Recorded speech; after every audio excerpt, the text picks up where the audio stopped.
Ok, alors on va maintenant c'est bien sec, on va passer à la suite. Alors là, on va créer un fond de multiples couleurs avec à chaque fois des dégradés entre chaque couleur. J'aime bien peindre de cette façon, c'est vrai que c'est un peu mon style de peinture. J'aime bien qu'il y ait beaucoup de couleurs, mais j'aime surtout que les couleurs soient bien fondues entre elles. Donc on va voir ça. Je vais vous montrer comment faire,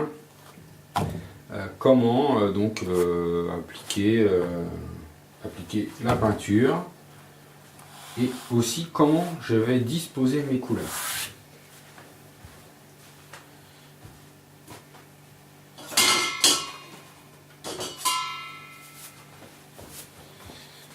Alors, je vais utiliser ces pinceaux-là, qui sont des pinceaux que j'ai depuis pas très longtemps et qui sont pas mal parce que ils sont assez rigides, mais pas trop, et ils donnent une façon de peindre assez énergique et ils vont bien pour je trouve, pour ce que je fais. Que vous voyez, alors en fait, je viens de voir, j'avais jamais vu, donc je les utilise même pas comme du tout comme c'est prévu, puisque c'est écrit pour l'acrylique épaisse et les empattements.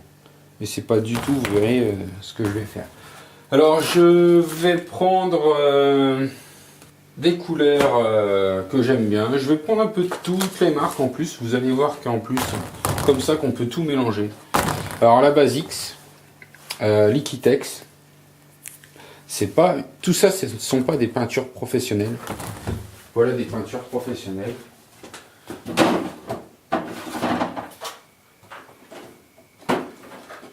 Voilà. Ça, c'est de la peinture professionnelle. L'acrylique Heavy Body de Liquitex, encore une fois. Ça, c'est ce qu'on appelle vraiment de la peinture professionnelle. Elle a beaucoup plus de pigments. Du coup, on va avoir des couleurs plus intense. Le problème, c'est que ça coûte très cher. Et donc, couvrir une surface comme ça avec cette peinture va déjà coûter quand même un certain prix, quoi. Alors, si en plus on commence à mettre de l'épaisseur, on peut vite y passer une dizaine de tubes comme ça. Ça peut aller vite. Et je ne sais plus exactement, mais je crois que ça doit être au moins 10 € un tube comme ça. Je ne sais plus exactement les prix, mais c'est... Ça, c'est 6 € environ, un tube de cette taille. Et je crois que ça, on doit être 10 ou 15 € même. Hein. Donc, je les utilise que dans certains cas. Voilà. C'est on va dire que 90%, 95% de mes œuvres même sont faites avec ces peintures-là, enfin, surtout ces deux-là, et même surtout celle-ci, la Basics de chez Liquitex. Elle est très bien. L'Amsterdam est très bien aussi. Celle-ci, je la connais moins. Mais si vous voulez une valeur sûre, vous prenez celle-là. Vous êtes sûr de ne pas vous tromper. La Basics, c'est nickel, quoi.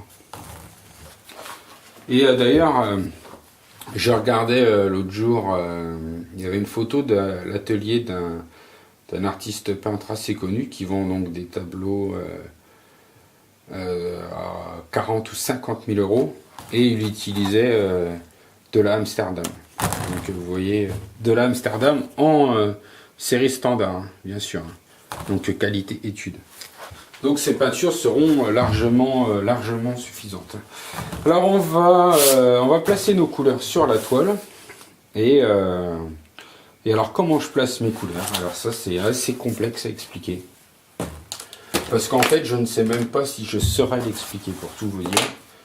Je les place à l'œil, en fait, à l'instinct. Je pose une couleur et après je me dis, tiens, je vais mettre celle-là à côté.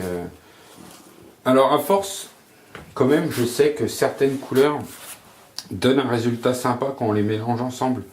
Par exemple, j'aime bien mélanger le jaune cadmium avec ce genre de violet. J'aime bien la couleur qui va se mélanger ensemble. J'aime bien aussi mélanger ces deux-là ensemble. Vous voyez, En fait, je trouve que le violet, les violets se mélangent un peu facilement avec un peu tout. Peut-être moins avec, par exemple, des couleurs vertes. Je le ferai moins comme ça, quoi. J'aime bien en fait qu'elles soient assez en opposition. Que les couleurs soient plutôt en opposition que je pense que le vert est un peu plus complémentaire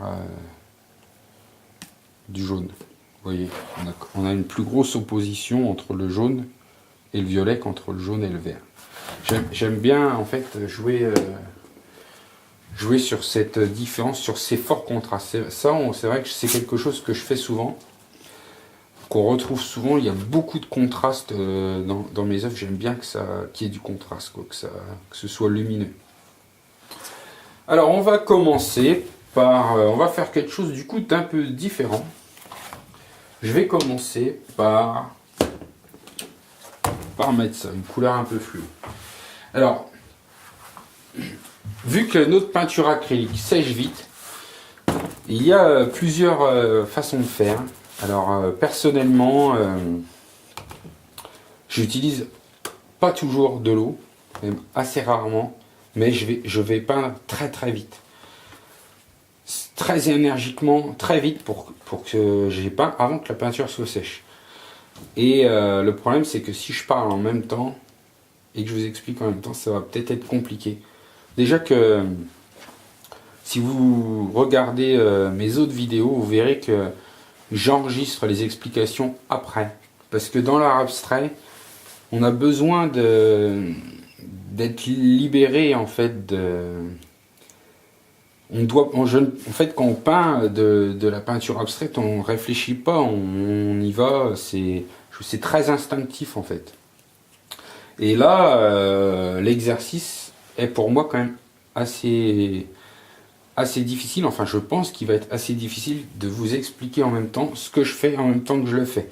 D'ailleurs, je sais pas du coup si le tableau va être beau au final. Parce que je suis pas habitué. D'ailleurs, je pense que ça doit être pareil pour un peu tout le monde. Hein. On crée en étant totalement libre dans son esprit et expliquer en même temps, c'est quelque chose qui doit être assez complexe. Donc je vais mettre un peu d'eau afin de gagner un peu de temps. Alors, il serait aussi possible, mais alors ça c'est vraiment pas mon style de faire ça, mais il serait aussi possible d'utiliser des fluidifiants. Il va falloir mettre votre fluidifiant dans un récipient, plus votre peinture, les mélanger ensemble, tout préparer et ensuite peindre. Et alors ça, c'est vraiment pas le genre de choses que moi je fais. Je m'en sers de fluidifiant dans d'autres cas, parce qu'en fait, quand elle est trop diluée de la peinture, elle finit par moins adhérer. Donc ces trucs-là, ils fluidifient, mais ils aussi permettent une meilleure adhérence de la peinture. Donc par exemple, dans certains cas, dans une peinture très liquide, ça peut être intéressant d'utiliser ce genre de produit, ce genre de fluidifiant. Mais je vous avoue que j'utilise ça très rarement. Je prends de l'eau et j'en mets une couche fine sur la toile. Alors je vous garantis pas à 100% le résultat, parce que je vous dis, je vais être quand même un peu perturbé dans mon processus de peinture, donc on verra bien. Donc je vais mettre une couche d'eau, surtout pas trop d'eau, parce que sinon on va se retrouver avec de l'eau partout et la peinture va se transformer, être complètement liquide et ça va plus adhérer et ça va être vraiment le bordel. Donc on va mettre une couche d'eau fine qui va surtout nous servir à que ça sèche un peu moins vite et améliorer la glisse du pinceau. C'est vraiment ça le but. On va pas essayer de faire un tableau avec plein de couleurs, etc. C'est vraiment pas ce que je recherche.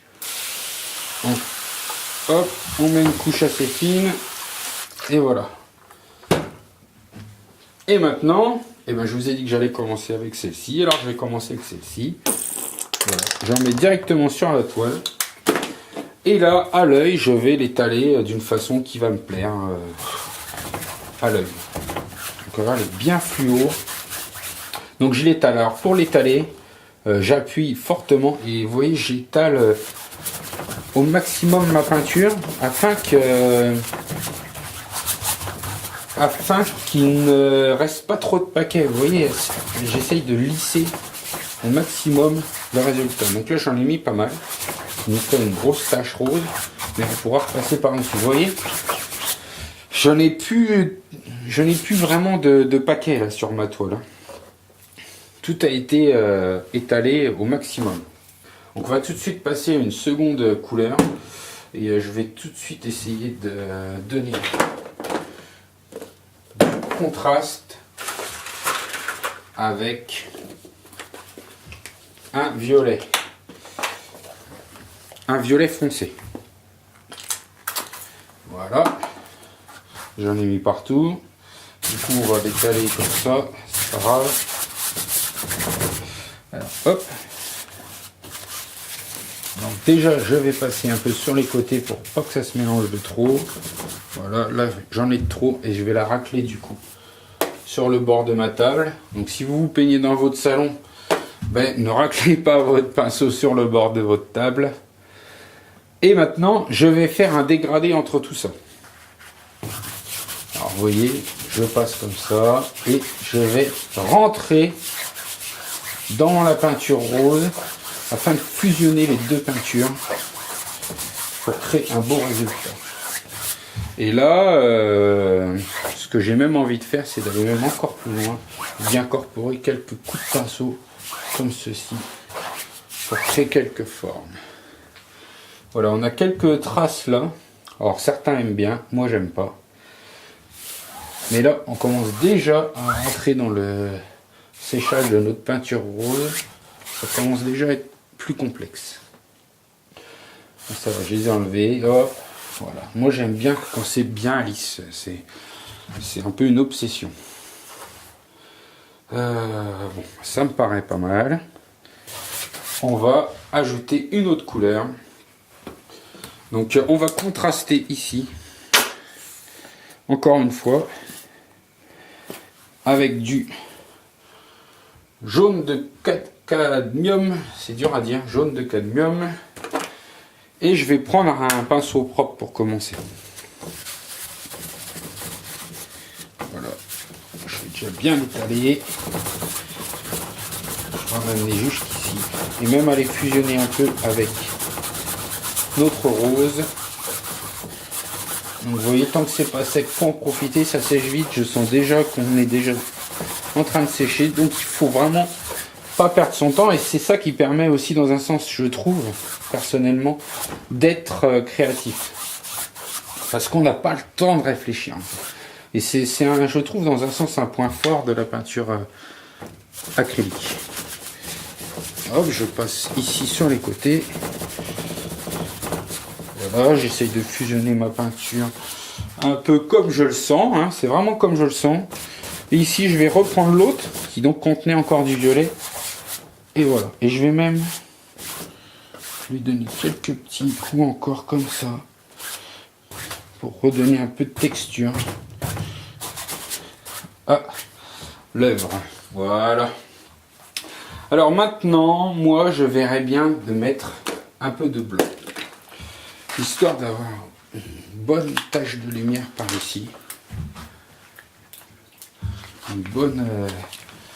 un beau contraste, même si on a déjà quand même beaucoup de lumière avec le rose là-bas, qui est quand même très lumineux.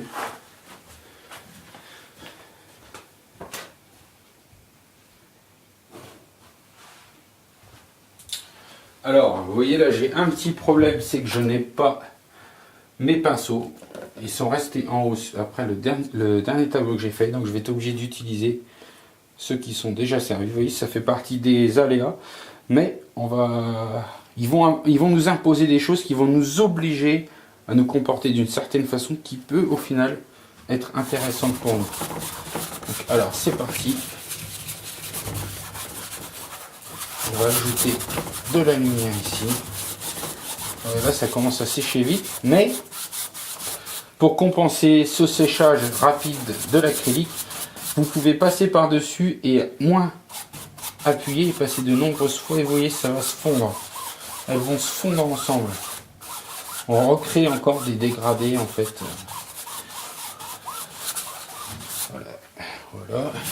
Et à la limite, même, ce qu'on va faire, parce que je trouve que ça fait pas mal ici, personnellement, hein, c'est les goûts et les couleurs comme on dit. Je vais rajouter un peu de blanc et recréer un peu justement encore cet aspect un peu plus brut de la peinture.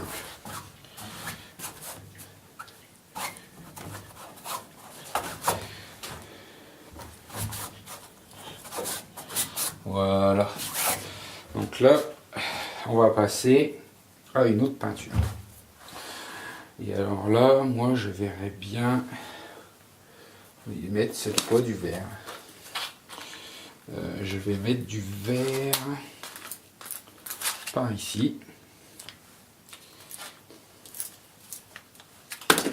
Et vu que je n'ai toujours pas d'autres pinceaux, je vais l'essuyer avec un sopalin.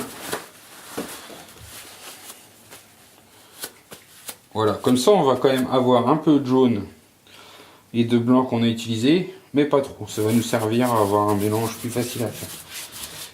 Donc là, visiblement on a une peinture verte un peu fluo, mais qui est très transparente. Et ça ne me plaît pas du tout. Alors je vais l'enlever. Voilà. Et je vais prendre un autre verre. Un verre de chez Liquitex. Moins fluo. Vous voyez, il est moins fluo, mais il va être moins transparent. Voilà. Du coup, il se mélange avec l'autre. Il me donne quand même une semi-transparence. Mais bon, c'est pas grave. Voilà, j'aime bien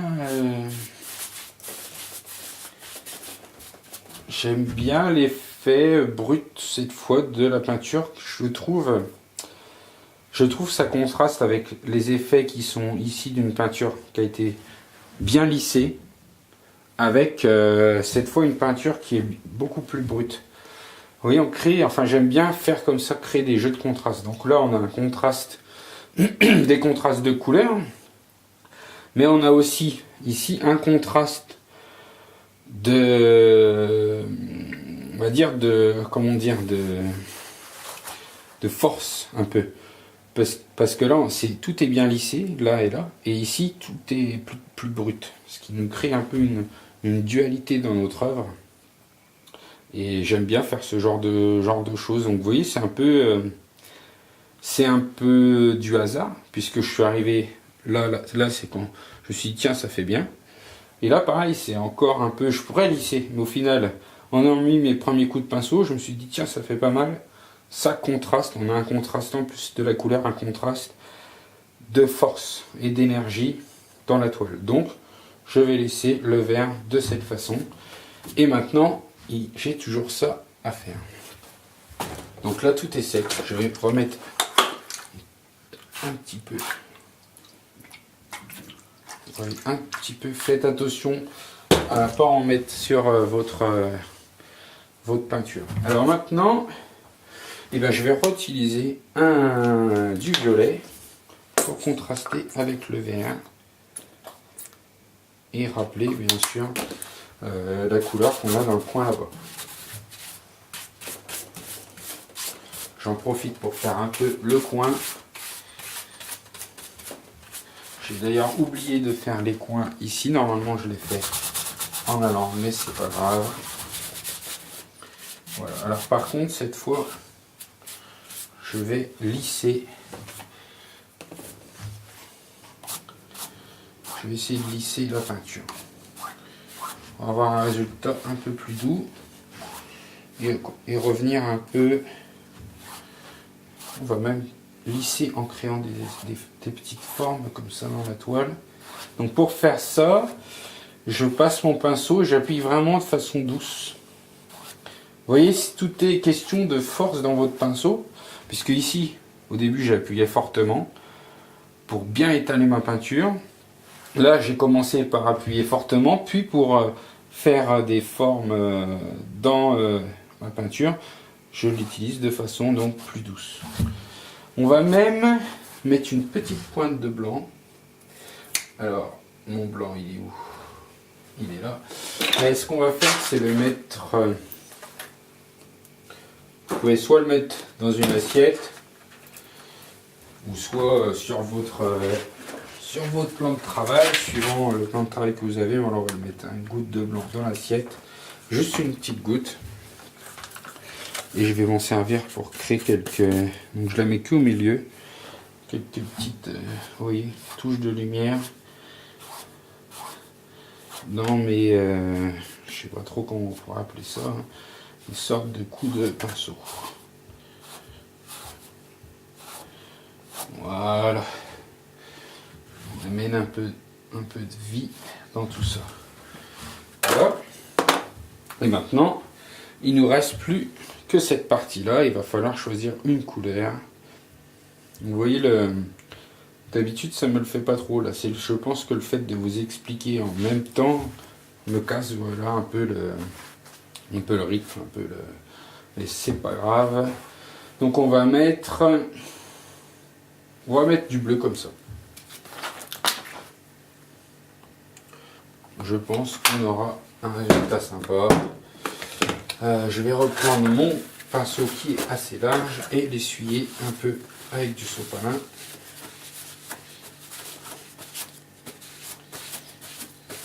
Voilà. Et ce qui est bien de garder un peu de l'eau de peinture, ça nous permet d'avoir un résultat un peu moins uni. Hein, voilà, là on a un peu de vert, on a un peu de violet. J'en profite pour faire le bord au passage. Voilà. Alors, faites attention à la quantité de peinture parce que vous voyez, moi je le fais d'instinct. D'instinct, je sais, vous voyez, j'ai pile poil la bonne quantité de peinture. J'en ai pas mis 2 fois trop, j'en ai pas mis pas assez. Mais ça, évidemment, ça va venir à force de peindre. Voilà, on se retrouve donc avec un résultat pour l'instant assez brut. À voir si on laisse comme ça ou pas, ou si on lisse. Mais je crois que je vais laisser comme ça. J'aime bien toutes les taches de couleur, les nuances qu'il y a à l'intérieur. De toute façon, j'ai ma petite idée sur les étapes d'après. Vu que j'aimerais bien un peu qu'on voie un peu de tout dans ce tableau. Donc des fois un peu de tout, ça va peut-être être un peu de trop, mais bon c'est pas grave, on est là dans cette vidéo pour apprendre des techniques de base et comprendre un peu le principe de tout ça, quoi. Alors ici là-bas j'ai un petit souci de peinture mal faite. J'utilise mon pinceau, sauf que ça ne va pas parce qu'il était mal. Et voilà. Et là je me retrouve avec un truc qui n'est pas terrible et qui me massacre un peu ma peinture. Alors ce que je vais faire, c'est que je vais carrément reprendre du bleu d'ici et passer ici par-dessus. Voilà. Et on va faire comme ça. Et on va amener tout ça dedans jusque là. Voilà, vous voyez, il faut un peu improviser quand on a fait une bêtise. Et du coup, vu que ça ne va plus là, je suis obligé de recréer un peu ma composition en amenant un peu ça par ici. Et là, il faut que j'aille un peu plus loin. Et voilà, on est en train de tout transformer. Ça n'a plus rien à voir. Mais ça va, j'aime bien quand même. Voilà, vous voyez comment un peu un tableau abstrait peut se composer. Suite à une erreur, le tableau n'a presque plus rien à voir. Et au final, je trouve que c'est limite mieux, quoi. Voilà, c'est ça vraiment ce que j'appelle l'instinct, quoi. On y va à l'instinct. Plutôt, faut se laisser aller, faut se faire confiance. Faut avoir confiance en soi. confiance dans ce qu'on va faire. Alors là, vous voyez, suite à ça, je suis en train de m'apercevoir que maintenant on a un peu, je trouve un problème d'équilibre des couleurs. Enfin, encore une fois, en fait, pour moi, ça manque de contraste là-bas. Et ce que je vais faire, c'est remettre du violet, pareil, dans le coin. Alors nous voilà de retour avec une nouvelle batterie, hein, ça m'a pris que quelques secondes, donc rien n'a changé. Et je mets un peu, juste une pointe de violet dans le coin, et je vais l'étaler. Déjà là, je pense que j'en ai mis de trop. Je vais juste, voilà, je vais en enlever en raclant sur ma table. Je vais juste ajouter ça pour foncer un peu ce coin. Rajouter un peu de contraste. Et un rappel aussi avec les autres. Voilà, je trouve que c'est un peu mieux. On a en fait un peu l'inverse. Voilà, on a une inversion un peu des couleurs entre ici et ici, entre les deux coins. Et je trouve que ça crée un effet sympa, une sorte de dualité dans l'œuvre. Je joue beaucoup sur ces choses-là. Enfin, je pense qu'on est beaucoup, évidemment, de peintres à jouer un peu sur ce genre de choses. Ici, il doit être trop de la peinture. Je l'enlève. Voilà un peu où en est notre fond.